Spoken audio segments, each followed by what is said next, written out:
సొంత ఇల్లు అనేది ప్రతి ఒక్కరి కల. జీవితాంతం కష్టపడి సంపాదించిన సొమ్ముతో ఒక చిన్న ఇల్లు కట్టుకొని జీవించాలని ఎవరికైనా ఉంటుంది. అయితే ఆ స్వప్నం అయితే నెరవేర్చుకోవడానికి కొంతమంది ఫైనాన్స్ లో లోన్స్ తీసుకుని ఇంటిని నిర్మించుకుంటున్నారు. కానీ ఆ ఆశ 3 నాళ్ల ముచ్చటగానే నిలుస్తుంది. లోన్స్ ఇస్తాం, మీ కలలను సహకారం చేస్తామంటూ కమ్మటి మాటలు చెప్తున్న లోన్ రికవరీ ఏజెంట్లు చివరికి నిండు జీవితాలను బలి తీసుకుంటున్నారు. ఫైనాన్స్ వేధింపులు తట్టుకోలేక బాధితులు రోడ్డున పడ్డ పరిస్థితి నెలకొంది. ఇప్పుడు ఇలాంటి ఘటనే సిద్దిపేట జిల్లాలో సంచలనంగా మారింది. ఓ పక్షవాత మహిళనైతే పట్ల హిందూజా ఫైనాన్స్ సిబ్బంది అనుమానశంగానైతే ప్రవర్తించడం స్థానికంగా కలకలం రేపిందనే చెప్పాలి.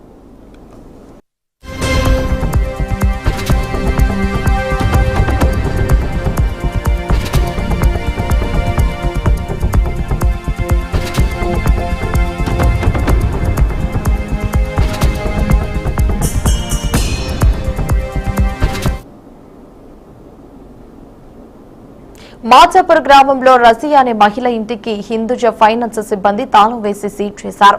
కాళ్లు మొక్కినా కనికరించలేదని ఇల్లును సీజ్ చేసి తాము రోడ్డున పడేశారని కూడా బాధిత మహిళ బోరునని విలిపించింది. రజియా కుటుంబం హిందూజా ఫైనాన్స్ తో 7 లక్షల రుణం తీసుకున్నారు. అయితే కొద్ది రోజులకి భర్త కూతురు చనిపోవడంతో రజియా బేగం పక్షవాతంతో మంచాన పడింది. దీంతో 16 నెలలుగా లోన్ పెండింగ్ లో ఉండిపోయింది. 2 నెలల క్రితం నోటీసులు అందించి ఇల్లును సీజ్ చేస్తామని చెప్పినట్లు కూడా రజియా తెలిపారు.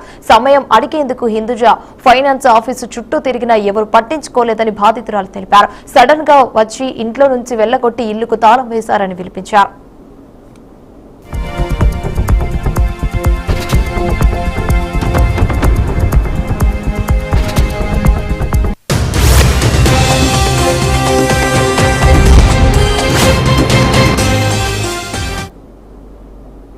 ఫైనాన్స్ రుణం మంజూరు చేసేటప్పుడు తమ వద్ద 50,000 తీసుకుని రుణం మంజూరు చేస్తారని రజియా తెలిపింది. 80,000 రూపాయలు తీసుకుని భార్యాభర్తలకు ఇద్దరికి జీవిత బీమా చేస్తున్నామన్నారు. కానీ తీరా చూస్తే భర్త పైన జీవిత బీమా కట్టలేదని, ఇల్లులోను తన పైన ఉందని ఫైనాన్స్ వాళ్ళు చెప్తున్నారని ఆవేదన వ్యక్తం చేసింది. హిందూజా ఫైనాన్స్ సిబ్బంది తమ వద్ద డబ్బులు తీసుకుని బీమా పాలసీ చేయించకుండా మోసం చేస్తారని బాధిత కుటుంబ సభ్యులు విలపించారు. తమను మోసం చేసిన హిందూజా ఫైనాన్స్ సంస్థపై సిద్దిపేట జిల్లా కలెక్టర్ తో ప్రజావాణిలో ఫిర్యాదు చేసినట్లు బాధితులు తెలిపారు. తమ కుటుంబాన్ని ఆదుకోవాలని ప్రభుత్వానికి వేడుకో అందరినైతే కలిసివేస్తుంది. భర్తరం పోయి మేము లోన్ తీసుకున్నాము. లోన్ తీసుకుంటే మాకు చెప్పేటప్పుడు ఏం చెప్పారు, మాకు లోన్ ఇస్తే ఆయన పేరు మీద చేయాలంటే ఏమన్నాడు, 50,000 కావాలి అన్నాడు. అంటే ఇస్తాము, 50,000 అయితే 50,000 మా ఆయన పేరు మీద చేయమని నేను చెప్పంగానే ఏమన్నారు, మళ్ళా 70,000 ఇన్సూరెన్స్ ఇద్దరు పేరు మీద అవుతుందని చెప్పిండ్రు. ఇప్పుడు ఈయన చనిపోయినాక మా బిడ్డ చనిపోయింది, మీ బిడ్డ చనిపోయినాక మా ఆయన చనిపోయింది, మా అత్తమ్మ చచ్చిపోయింది, నాకు పక్షవాతం వచ్చింది. వచ్చుట్లో మేము పైసలు కట్టలేకపోయినాం. మొన్నటి నుంచి మమ్మల్ని బయటకి వెళ్ళగొట్టి మెడలు పట్టి ఆడేసిర్రు. ఇదే ఇప్పుడు బయట రోడ్ మీద వారేసినట్టు వారేసారు. మా పిల్లలు మేము సల్లే వంటున్నాం. రోజు ఆలీలు అన్నం అడికొచ్చి ఇస్తారు. రోజు అన్నము కూర నీళ్ళు అన్నీ తీసుకొచ్చి ఇస్తారు వాళ్ళే. ఇప్పుడు 3 రోజులై మా భార్య భర్తరం పోయి మేము లోన్ తీసుకున్నాము. లోన్ తీసుకుంటే మాకు చెప్పేటప్పుడు ఏం మా అమ్మ నాన్నలు ఇద్దరు మాకు ఎలాంటి ఆదాయం లేకుండా ఏదో ఫైనాన్స్ ద్వారా నన్ను డబ్బులు తీసుకొని ఇల్లు ఉండడానికి నీడ ఉండాలనే ఉద్దేశంతో ఇల్లు కట్టుకోవడం జరిగింది. ఫైనాన్స్ వాళ్ళు ఇచ్చేటప్పుడు ఒక మాట, ఇచ్చిన తర్వాత ఒక మాట లాగా మమ్మల్ని మోసం చేసిరు. మా డాడీకి ఇన్సూరెన్స్, మా మమ్మీకి ఇన్సూరెన్స్ అని చెప్పి 70,000 తీసుకున్నారు. చనిపోయినాక వెళ్తే లేదు, ఒకరి పేరు మీద చేసినాం, మేము మీ డాడీ పేరు మీద చేయలేదు అని బెదిరించారు. సరేలే అట్లా చేస్తారని అడిగినా కూడా మమ్మల్ని అస్సలు సమాధానం చెప్పలేదు మాకు. ఇప్పుడు చాలా కోర్టు అంటే కోర్టుకి, హెడ్ బ్రాంచ్ అంటే హెడ్ బ్రాంచ్, ఎక్కడంటే అక్కడికి వెళ్ళి ఎక్కడ అడిగినా మాకు ఎక్కడ కూడా న్యాయం జరగలేదు. సడన్ గా వచ్చిరు, సీల్ చేసిరు. ఎంత ప్రతిపిలాడినా ఏడ్చినా ఎన్ని చేసినా కూడా మమ్మల్ని కనకరించలేదు. నిర్దాక్షిణంగా బయటకు పంపించేసారు, లేకపోతే పోలీసులు వచ్చి ఎలగొడతారని అన్నారు మమ్మల్ని. రైట్, ఇక ఇదే అంశానికి సంబంధించి మరిన్ని అప్డేట్స్ మా ప్రతినిధి బాషిద్ అందిస్తారు. బాషిద్, చెప్పండి, దీని మీద ఉన్న కంప్లీట్ అప్డేట్స్ ఏంటి? పేదలు సొంత ఇంటికలను నిజం చేసుకోవడానికి ఫైనాన్స్ లోన్ తీసుకుని ఇంటిని నిర్మించుకుంటున్నారు. కానీ సొంతింటి గల 3 నెలల ముచ్చటగానే నిలుస్తుంది. ఫైనాన్స్ వేధింపులు తట్టుకోలేక బాధితులు రోడ్డున పడ్డ పరిస్థితి ఇక్కడ నెలకొంది. ఫైనాన్స్ వాళ్ళు చేసిన మోసంతో ఒక పేద కుటుంబం తన సొంత ఇల్లు ఉన్న నెట్టివేయబడిన ఘటన సిద్దిపేట జిల్లాలో సంచలనంగా మారింది. సిద్దిపేట జిల్లా చిన్నకోడూరు మండలం మాచాపూర్ గ్రామంలో రజియా అనే మహిళ ఇంటికి తాళం వేసి ఫైనాన్స్ వాళ్ళు సీజ్ చేయడం జరిగింది.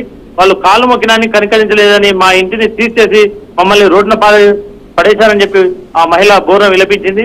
మాచాపూర్ గ్రామానికి చెందిన రజియా బేగం గఫూర్లకు 4 ఆడపిల్లలు ఉన్నారు. ఇద్దరికి వివాహం జరిగింది. ఒక అమ్మాయి కూడా మరణించింది. మరో అమ్మాయి వివాహానికి ఉండగా రజియా బేగం గఫూర్లు హిందూజా ఫైనాన్స్ లో 7 లక్షల రుణం తీసుకున్నారు. ఈ ప్రైవేట్ ఫైనాన్స్ కావడంతో ప్రైవేట్ ఫైనాన్స్ లో సులువుగా లోన్ రావడంతో 14 జూన్ 23న చిన్న కూతురు కరిష్మా మరణించింది. ఆ మరణించిన రోజునే భర్త గఫూర్ కూడా మృతి చెందడం జరిగింది. ఆ మృతి ఇద్దరు కూతురు ఒకవైపు మరోవైపు భర్త మరణించడంతో వాళ్ళు నిరాశ పాలయ్యారు. భర్త కూతురు మృతి చెందగా రజియా బేగం పక్షవాతంతో కూడా మంచాన పడింది.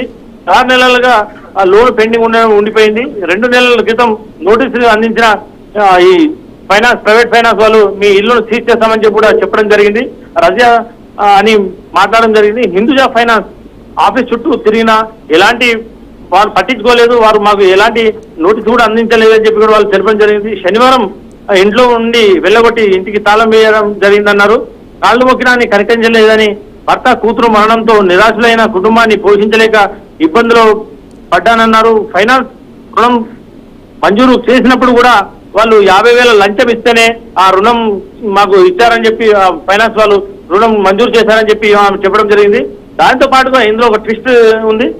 వాళ్ళు ఏదైతే రుణం ఇచ్చేటప్పుడు 80,000 రూపాయలు కూడా వాళ్ళు తీసుకున్నారు. తీసుకొని భార్యాభర్తలు ఇద్దరికి జీవిత బీమా కూడా చేస్తున్నామని చెప్పి చెప్పడం జరిగింది. కానీ తీరా చూస్తే ఆ ఫైల్లో పైన ఎలాంటి జీవిత బీమా కట్టలేదు. ఇల్లు కూడా లోన్ పూర్తిగా కట్టకపోయినా కానీ ఆ రుణమాఫీ అయ్యే అవకాశం ఉండేది. ఇప్పుడు ప్రస్తుతం అయితే రజియా పైన ఉందని చెప్పి కూడా ఫైనాన్స్ వాళ్ళు చెప్పడంతో ఆ మహిళ అవాక్కం. దీంతో ఫైనాన్స్ వాళ్ళు తమ వద్ద ఉన్న డబ్బులు కూడా తీసుకొని బీమా పాలసీ చేపించలేదని చెప్పి కూడా నన్ను మోసం చేశారని కూడా ఆ కుటుంబ సభ్యులు ఆవేదన వ్యక్తం చేయడం జరుగుతుంది. తనను మోసం చేసిన ఈ ఫైనాన్స్ వాళ్ళపై కూడా సిద్దిపేట జిల్లా కలెక్టర్ ప్రజావాణిలో కూడా ఫిర్యాదు చేయడం జరిగింది. బాధిత కుటుంబం సభ్యులు ఈ విషయాన్ని మీడియాలో తెలిపడం జరిగింది. తమ కుటుంబాన్ని ఆదుకోవాలని ప్రభుత్వానికి వేడుకుంటున్నారు. ఈ private finance recovery officers Vijender ను కూడా విధంగా అప్పు కట్టలేదని సీజ్ చేశామని కూడా ఆయన మీడియాతో తెలపడం జరిగింది. ఈ విధంగా చూస్తుంటే ప్రస్తుతం అయితే ఈ ప్రైవేట్ ఫైనాన్స్ లో ఆగడాలు మితిమీరిపోతున్నాయి. వాళ్ళు ఇచ్చే లోన్ సమయంలోనే వాళ్ళు కావాల్సినంత అమౌంట్ కట్టించుకొని మిగతా ఫైనాన్స్ లోన్ రిలీజ్ చేస్తున్నారు. ఈ పేదవాళ్ళకు ఎలాంటి చదువు రాకపోవడంతో ఈ మోసాలు జరుగుతున్నాయని చెప్పి చెప్పొచ్చు. Varsha. Right boss, thanks for the updates.